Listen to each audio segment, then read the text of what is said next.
Good day, Brittle Planet listeners. This is Eric Peterson in Salt Lake City, and today it is my pleasure to be joined by one of my Swedish brothers, Joakim from Sabaton. How are you doing today? I'm very good, thanks. And you? Good. Where are you joining us from today? I am at my house in Norway. Nice. How are things there?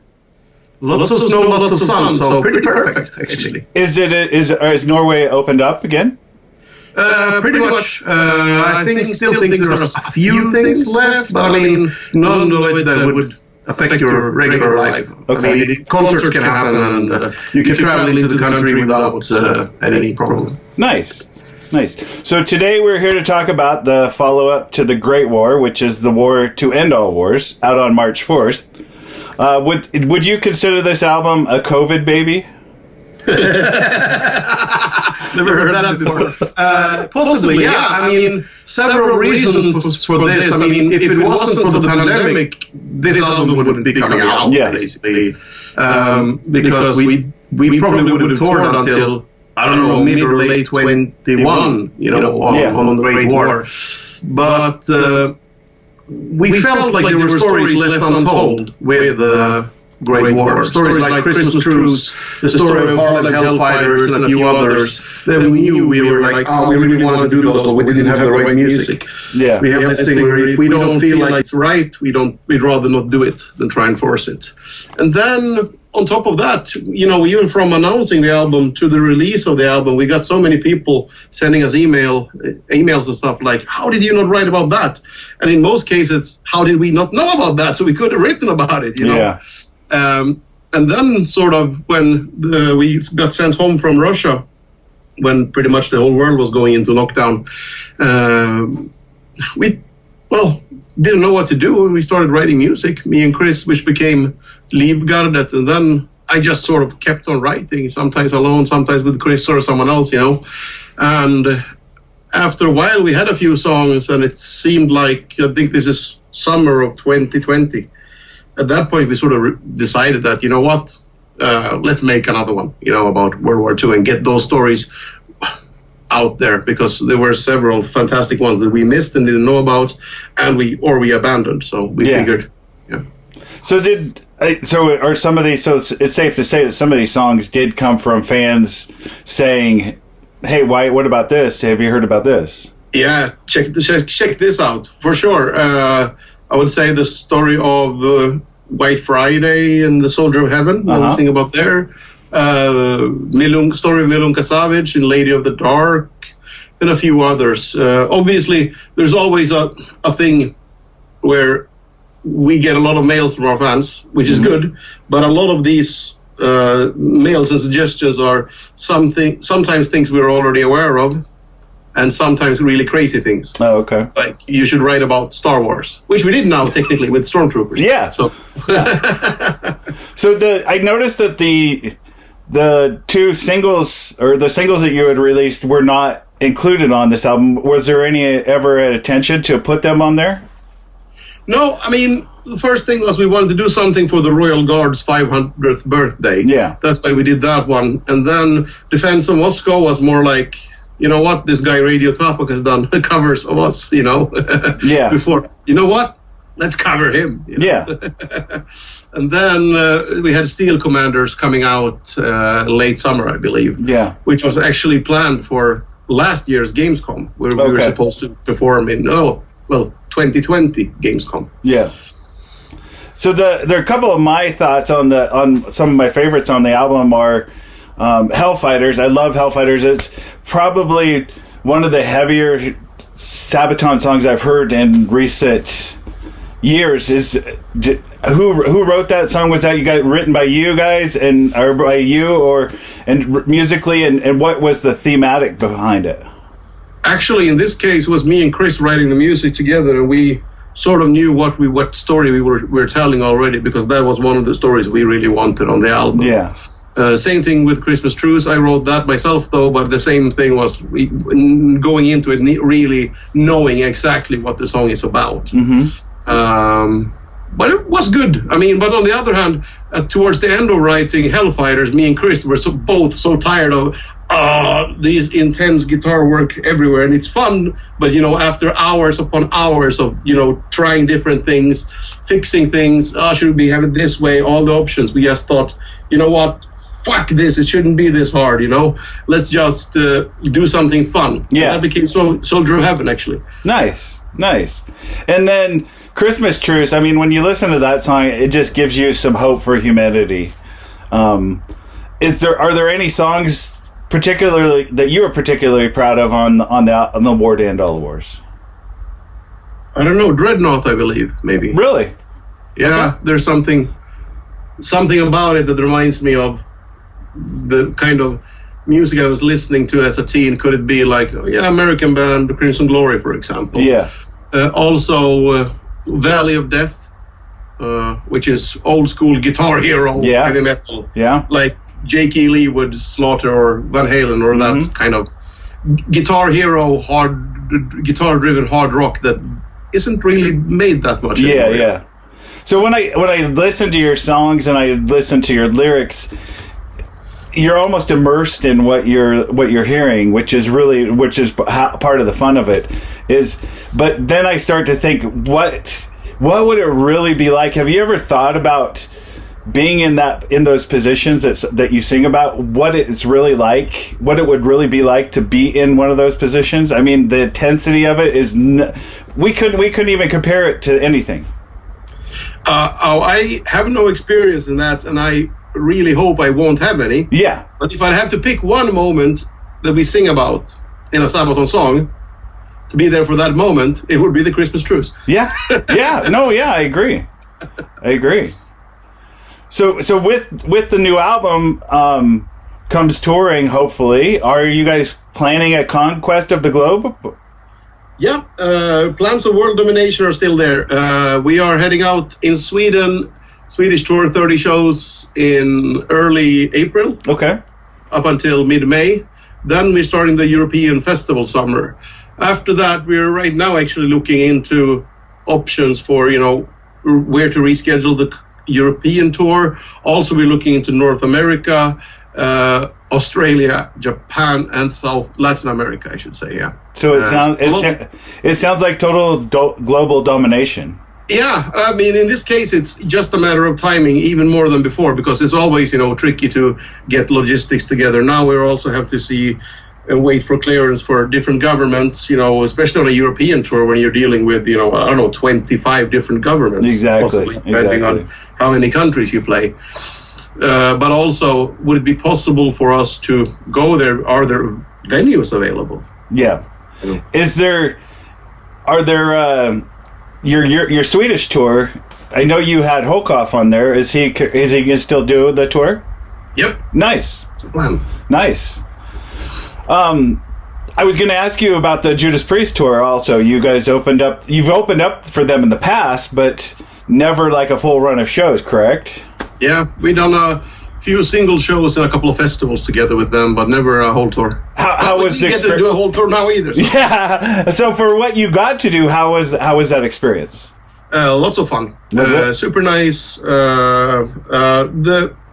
The only thing that was bad about it is how it ended. Yeah, exactly. Everything else was good. I mean, we were doing, I think we did like 11 shows together. Yeah. A few festivals. The last one was in Louisville, Kentucky. Uh-huh. And after the show, I didn't know anything about the events at that time after the show, but we were, we had 2 days off after because we were heading up to Denver, Colorado. So we figured, that means we can be hungover tomorrow. Yeah. And, we had Metallica and a bunch of other bands playing. So we partied and had some fun. And after the concerts were over, we spoke to some of the Judas Priest crew, and they didn't have any info either. They just heard that he wasn't feeling good and was going away with the medic. So we thought nothing of it. Kept on drinking and listened to Van Halen in the tour bus. And then woke up somewhere around Kansas City. And then the call got in that Richie had been, really close call for him. Wow. So we're lucky he's with us still. But you swung it all together. You played that last show in Denver, which I was fortunate enough to go to. What was that like for you guys?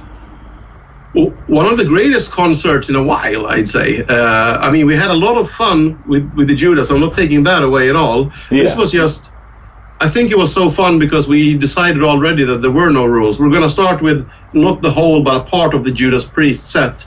And then after that, we said we normally don't drink during concerts, unless we're in Germany and they force me to drink a bit. Yeah. But we just said, tonight there are no rules. There is no real set list. We have some, we can play these songs. We don't remember how to play these songs. So we had a certain idea what we were going to do, but there was no set, Yeah.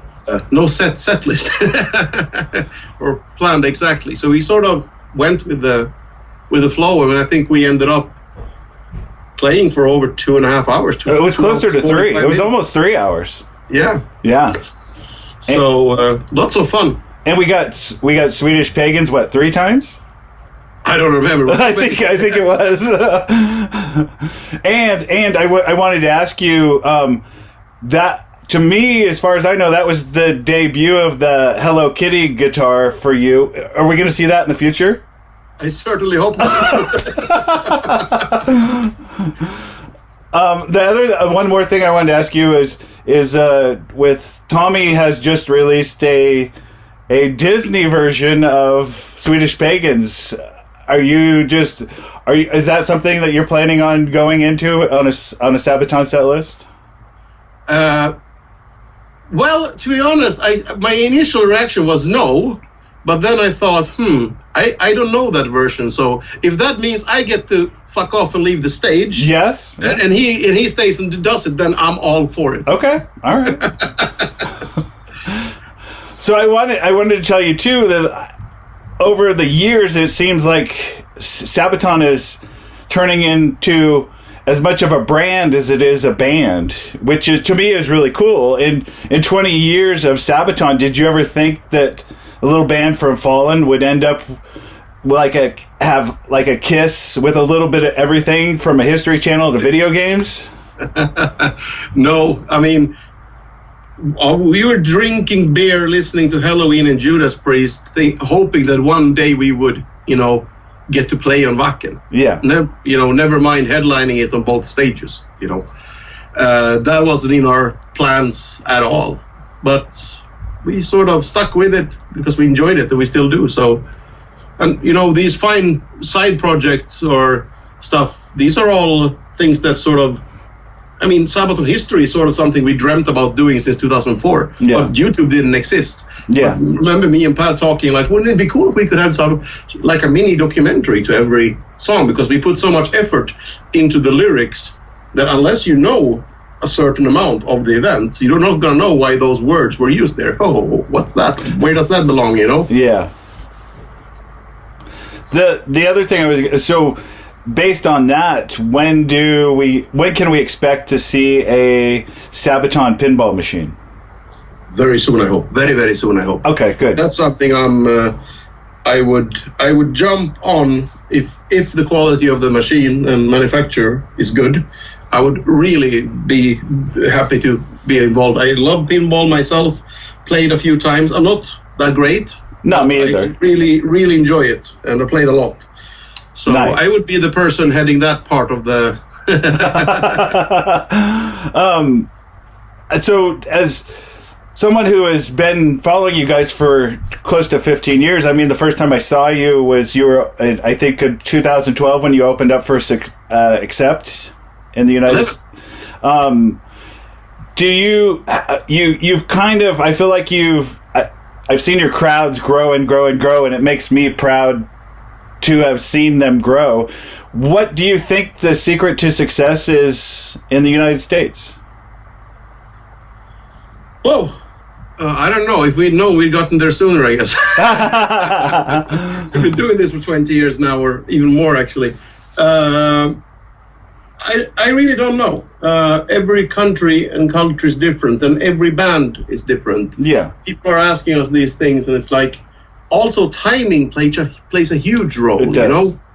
Is your approach to songwriting, is it popular in that country at the moment? Is that country even interested in that? how do you behave on stage? It takes a while to learn to, something that's totally okay to do or say on stage in the UK, and it can be totally no-go in Russia or the United States, or wherever, basically.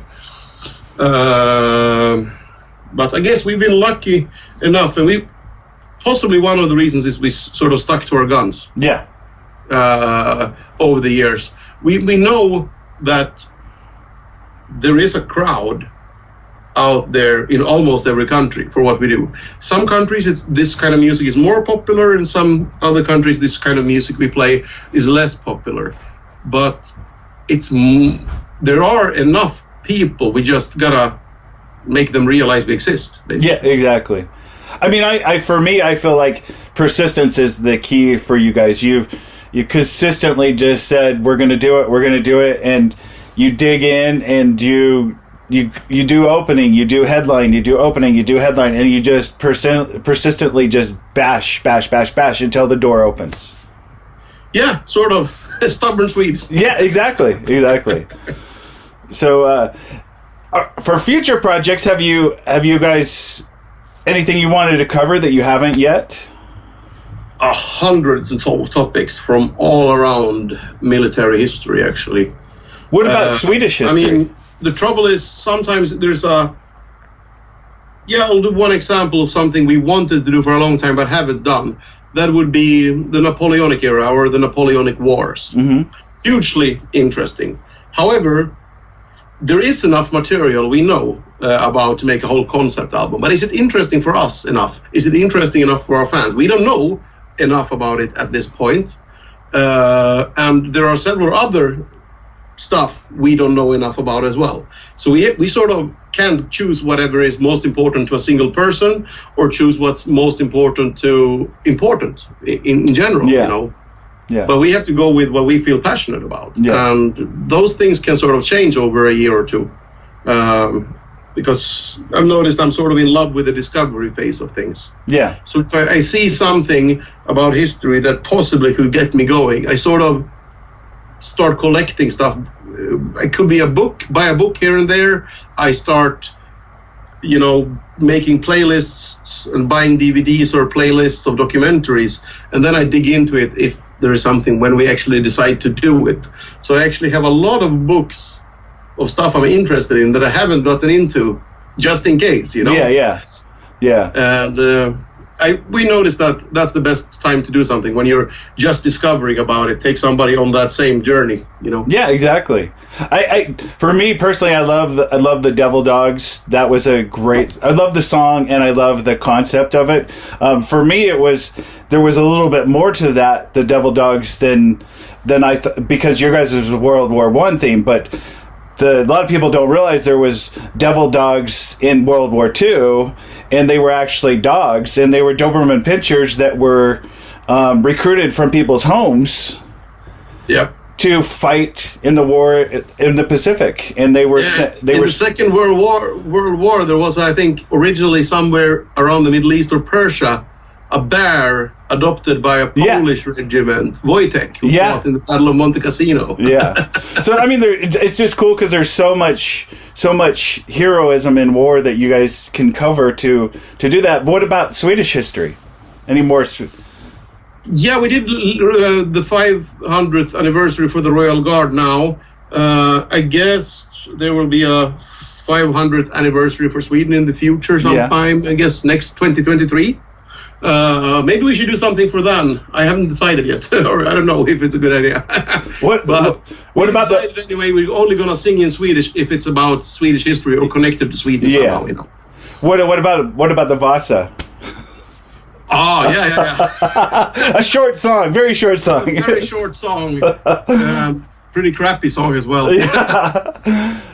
So when you this museum ever. I mean, most kids it is so cool. Go to Stockholm for day trip at school or whatever, go there, and then you stand there like, this is awesome, and then they start telling you like, what? Yeah. Why the fuck are you showing us this piece of shit then? I mean, it is a cool museum, and the temperature control and seeing the ship itself is amazing, but the story behind it just cracks me up. Yeah, it's hilarious.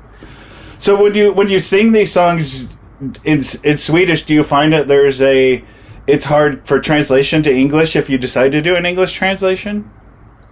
Yeah, it's always easier in English. I mean, Swedish people are decent enough in English, but I'd say it's easy to forget how much more you know of your native language sometimes, you know.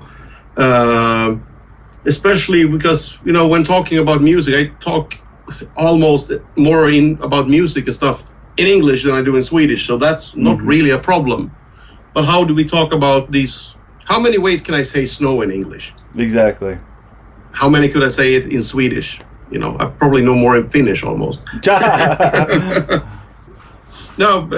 So things like that, and especially when talking about Swedish history and the things that happened back then, we all read about this in school, and the vocabulary from that era, you know, all of those things. I don't have a good example here, but yeah, Sweden never had slaves really, but we had serfs. Yeah. In a way. So that's a word. I know it now, of course, but you know, that's a word that could normally get me like, what is it now again? Yeah. You know? Yeah. And weapons, old weapons, because modern weapons we've seen on TV, we know what they're called in English, but these ancient weapons that were, we're talking in many cases a time before America was colonized. Yeah, exactly. For the Swedish army. What are they called in English? Yeah. Well, I appreciate your time, and it's been fun talking to you. And I encourage everybody to go pick up the new album when it comes out March 4th. And I will be seeing you later this year in Fallen. I hope so. Yeah, no, there's no hoping that you will. So be prepared. All right. So it was good to talk to you, Joakim, and have a good day. And everybody pick up the new album when it comes out. You too. Take care. Thank you. Bye.